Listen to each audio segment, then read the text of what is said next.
Федеральным законом от 16 декабря 2019 года номер 441 Федерального закона внесены изменения в Кодекс Российской Федерации об административных правонарушениях.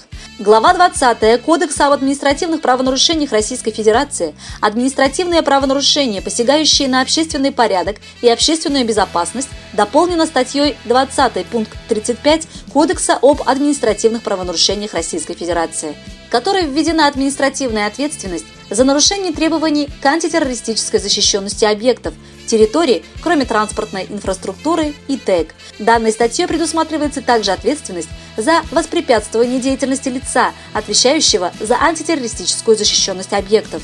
Штраф для граждан составит от 3 до 5 тысяч рублей. Для должностных лиц – от 30 до 50 тысяч рублей или дисквалификация на срок от 6 месяцев до 3 лет. Для юридических лиц – от 100 до 500 тысяч рублей. Если правонарушение совершено в отношении объектов, территорий, религиозных организаций, то дисквалификация не применяется, а штраф для юридических лиц составит от 50 тысяч до 100 тысяч рублей. Закон вступил в силу с 16 декабря 2019 года, за исключением положений в части объектов, территорий, религиозных организаций, которые применяются с 1 мая 2020 года.